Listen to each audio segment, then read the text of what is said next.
जैसे ही सूर्यास्त का समय आया, संध्या का समय आया, भगवान ने हिरण्यकशिपु को जंघाओं पर पटक लिया।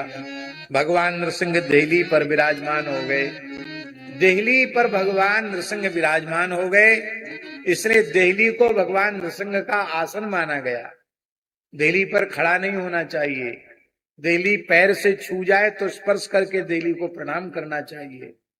पूर्व काल में माताएं सूर्योदय के पूर्व गाय के गोबर से, मिट्टी से चौका लगाकर देहली का पूजन कर देती थी, इसलिए घर में कोई उपद्रव नहीं होता था, अलाय बलाय नहीं घुसती थी।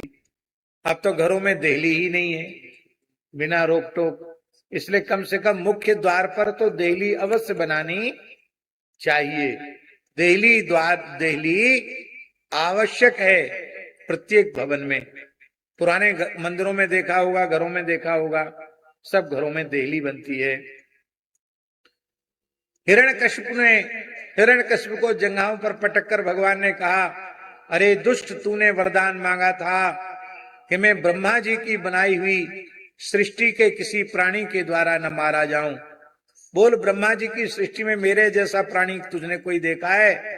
बोले, महाराज आपका मुख तो सिंह का है, बाकी आपका शरीर देवता का है, आपके जैसा स्वरूप तो मैंने कभी ब्रह्मा जी की सृष्टि में नहीं देखा।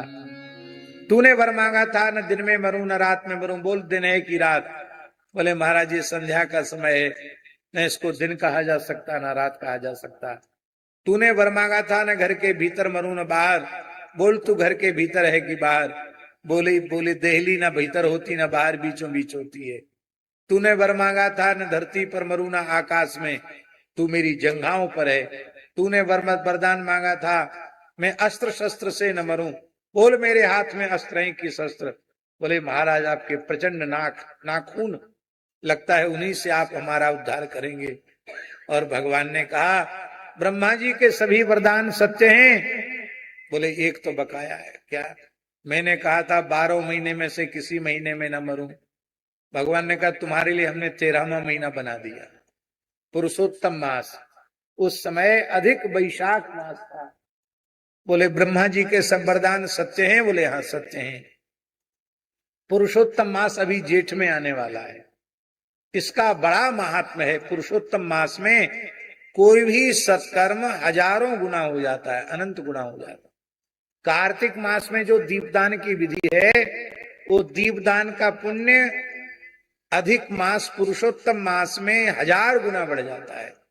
इसलिए अभी अधिक मास आने वाला है, हो सके तो किसी तीर्थ में अधिक मास व्यतीत करना, गंगा यमुना आदि में स्नान करना, और जितना हो सके नियम सेवा करना, भगवान को नित्य तुलसी से अर्चन करना, और नित्य भगवान के सामने दीपक अवश्य, दीपदान अवश्य करना। बोलो भक्तवत्सल भगवान की। माई मेरे श्याम लगो